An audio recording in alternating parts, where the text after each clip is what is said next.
You know, our practice space has actually shrunk. It has so shrunk to the point that you can't even go to Kaduna the way we used to do back in the years to practice, because of the things that happened between Abuja, between Suba and Kaduna. I could leave back in the years at 5 a.m. and I will arrive Kaduna before our colleagues in Kaduna will come to court, do my matter, leave Kaduna alone in the car and drive back from 8 p.m. I will arrive around 10 p.m. in the night without any fear of anything happening. You could even have a flat tire alone. You stop, bring out your jack, replace your tire, and continue without any fear of any kind of molestation. That is no longer the case. So that practice area has actually shrunk. But then again, you will discover that with us living in a global village, we now have just one standard of practice. What you do in Singapore, what is done in the New York, what is done across the world is now the place where you practice. And so it is important for us to not only realize that, but to continue to prepare ourselves, equip ourselves, and put ourselves in a place where we would continue to remain globally competitive. And the other man that has dwarfed me is just walking into the room too. You know, Alex talked about one man that is above 6'8". He just walked into the room. And I gave him a challenge yesterday. I said, well, that I have a title of TMIB after SAN. I don't know if any one of you know that. So, no. TMIB is tallest member in Aba, in addition to SAN. And I said to him, there is a record yet unbeaten that I stand as the tallest president of the NBA so far. So I threw a challenge to him. I said, that one record, I'm waiting for you to beat it. So go and do what you have to do to come here so you beat this record. So I've ceded that one to you, Doctor, and you, Folarin. You are always happy standing around me, just like I'm always pleased to stand around Mr. Ferdinand Obi. You know, so that is the place where we live today, and we have to be conscious of all of that. You know, those that preceded us decided to put Section 2 of the Legal Practitioners Act in order to protect the legal space for us. But that is the reality back then. Today, our reality is different. The practice space, within the context of the restrictions that I talked about, has been opened up globally. So what do we do? Should we continue to maintain strict application of the provisions of Section 2 of the Legal Practitioners Act? Or we open up the legal space and allow, for instance, the exchange of legal services between the UK and Nigeria? We need to strike a balance. And why do I say so? We have younger ones here that we need to prepare in order to be competitive in that space. Because by the time we begin to enter into partnership with UK, you know that there is imbalance in that partnership with respect to legal services. We are not in that place yet, much as I recognize the fact that we have to open up our legal space. We have the responsibility of protecting the legal space for the younger generation of young lawyers. Otherwise, we would lose the space completely. And the jobs that are meant for us, our colleagues from outside of jurisdiction, under the guise of globalization, will come and take up those jobs because foreign investors that are coming to invest in this country will rather come with them than come to hire us to provide those services that our colleagues would do. And you know, nobody is going to compromise standards for you. And that is why, again, I must thank the section of legal practice in that deliberate efforts in building the capacity of our colleagues. It is all geared towards making sure that when the time eventually comes, when we can open up our space and compete favorably with our colleagues from all parts of the world, we will do so and we will not be subdued. We don't want to create another opportunity for another kind of colonization. And I must thank the section on legal practice in this respect. You know, we have signed the agreement with respect to the African Continental Free Trade Area. We are a member, we are in it. It is a realization of the fact that we would suffer defeat even though we are the largest bar on the continent of Africa. But if we don't prepare ourselves getting into that free trade agreement and the free trade area, it means that we would simply, with all the potentials that we have in this country, we would have succeeded only in providing market, prosperity and empowerment for our colleagues that are within the continent of Africa if we don't prepare ourselves to take advantage of this country as the largest economy on the continent of Africa. And that is why we decided to set up an African Continental Trade Agreement working group with the terms of reference to do an assessment of that agreement. What are the opportunities available to us as members of the Nigerian legal profession within the continental area? And then to identify, areas and things that we need to do in order to create proper legislative interventions. Do we need to make laws so that we would guide sort of jobs that throw themselves up for us to grab?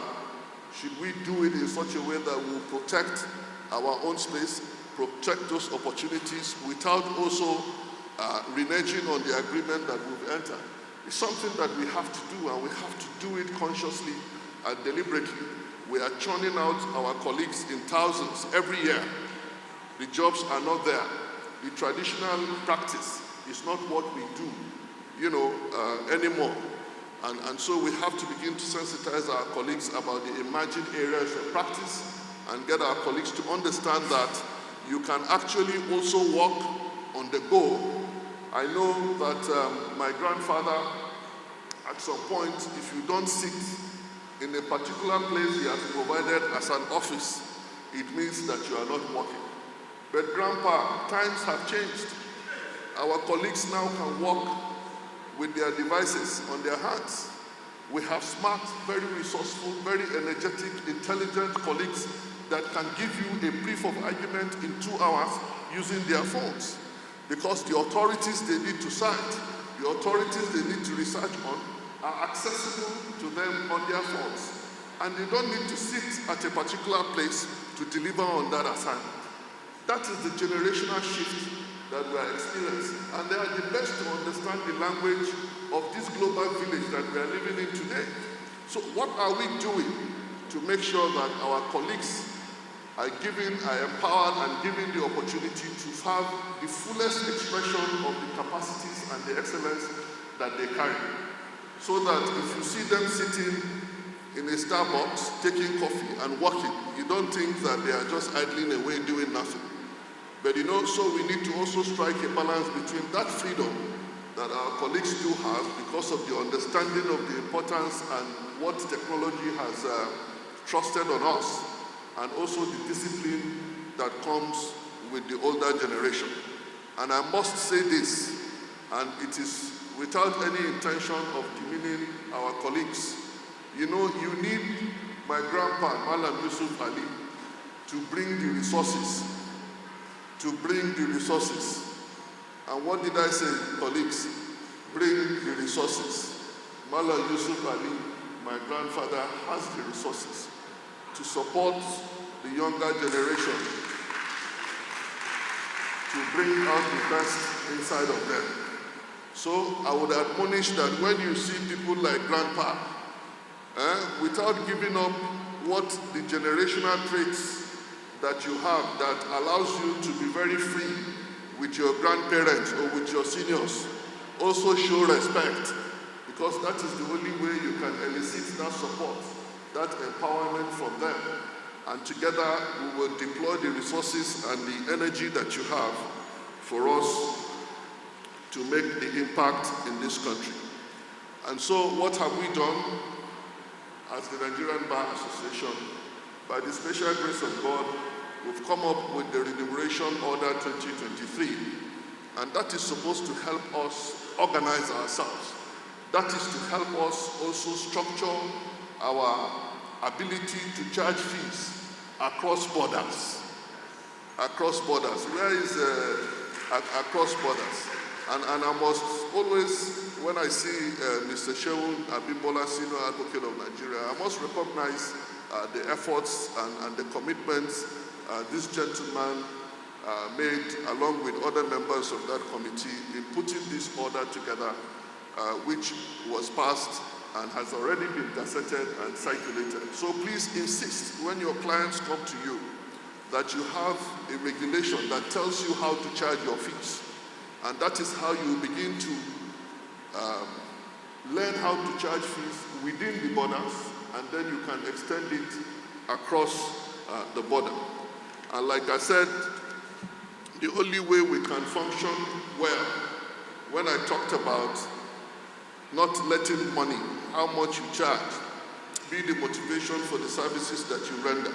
I'm simply talking about being ethical and professional. And you know, we've been bombarded, if I may use that expression, by regulatory authorities about anti-money laundering. Lawyers are the ones that are standing on our way of the fight against money laundering and counter-terrorism. That is totally false. That is totally false. We don't need someone who simply read one course somewhere, and because of the privilege of being in a regulatory agency, come to tell us about the fight against corruption. The fight against corruption is a legal fight, and only lawyers can fight that fight. And you and I are the ones that are positioned to fight that particular fight. So quit telling us that we are the ones standing on your way in the fight against corruption. We are in that fight, and to demonstrate that commitment and good faith, we decided to bring in anti-money laundering and counter-terrorism financing guidelines into the rules of professional conduct. That is to say, we will self-regulate ourselves in this regard. We don't need you from outside, and you can't even do that. Given the prevailing extant, regulations and rules, you cannot do that. So we will self-regulate ourselves to let you know that we understand these things better, and we understand the responsibility on us by reason of the privilege of being lawyers. We will self-regulate ourselves, and we would be at the vanguard of this fight against money laundering and counter-terrorism financing across this country. And so we've decided to do that. That also has been gazetted, and it's to take effect on the 1st of January 2024. We have decided to have it structured in that way so that we would first and foremost understand the guidelines, put together and put in place all the structures that we need to establish for the effective implementation of that particular rules of professional conduct. So it becomes even like a part of our lifestyle to actually fight corruption. And finally, talking about our responsibilities as lawyers. May I take the liberty now to invite, where is Mrs. Badejo? Mrs. Badejo, please come upstage. And is Mazi Afam Osigwe around? He's not.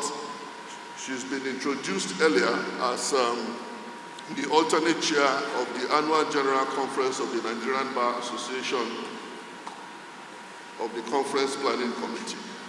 And the theme of this year's conference is getting it right, charting the course for Nigeria's nation building. And I say again, this thing looks like pride, but it's no pride. You remember the lion that roared in the jungle, and he made a statement. He said, no matter the economy of the jungle, I will not eat grass And he went on to say that this is no pride, it is simply who I am.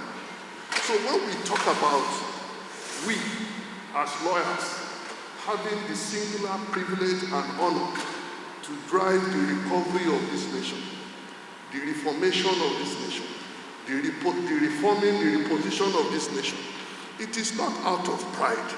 We are simply acknowledging the nature that we carry by reason of the privilege of that trade. And that is why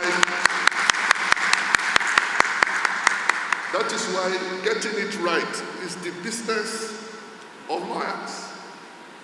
Charting the course for Nigeria's nation building is the business of lawyers. You remember what Sir Safara Williams said, that a legal practitioner lives for the direction of his people and for the advancement of the cause of his country. So if these two reasons are not part of why you are living, you are not a lawyer. So to find fulfillment and accomplishment, we have to embark on this responsibility. And that is why this is meant to serve as a reminder to all of us that this is our primary call, and we are not going to shirk this responsibility. Enough of the abdication. We have come back on track, and we are going to provide direction to our people. We are going to provide every support that we need to advance the cause of this nation. And I thank you, Mrs. Badejo, for that good job that you are doing. I know you may want to say something to our colleagues, but because time is fast spent, anyway, as president of the bar, I would exercise my fiat to give you 1 minute. But before I do that, you know, when I talked about, I mentioned my grandfather and I said I would say something about him. It's important for us to always not have seniors create borders around the knowledge of law that they have. Seniors should be accessible by the juniors in all respects. This idea that you are a senior advocate, you are in the office, and your juniors can only see you once in a month is parallel. So, on a particular day in Sokoto, I was driving my grandfather and Mr. Didi Dodo, senior advocate of Nigeria, from the office. We just left court, went to my office, and I was taking them to the airport. And, you know, I'm not a negligent or careless driver. I was minding my driving, but my ears were on the conversation going on between them. And then suddenly there was a little quiet in the car, and suddenly Grandpa said, "Didi, do you know that there is no foolproof judgment?" He said, "If you knock hard enough, you will find a ground of appeal." I said no word, but that struck me. And I had a bundle of records. I compiled the record. I didn't find a ground of appeal by the time I did that. I just know this omnibus ground is very useful. At least you can do that to start the process of compilation of record of appeal. I submitted the record, transmitted. I didn't know what to do. But once I had this, I went back. The first thing I did was to pick that record, sat on the table, and started from page 1 of the record. Lo and behold, triggered by that conversation, that statement that was not made to me, but simply because I had genius who didn't create borders around their knowledge. And I was available to listen into that conversation. I had something.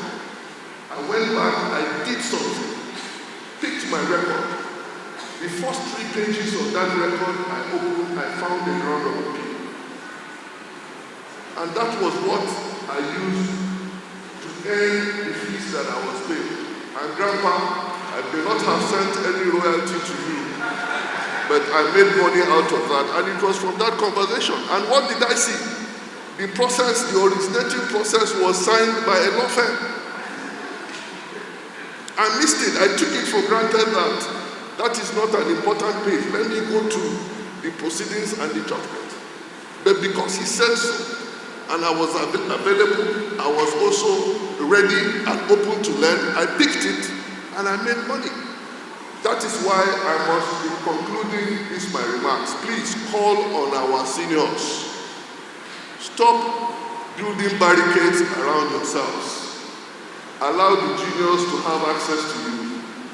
And also pass on this knowledge freely.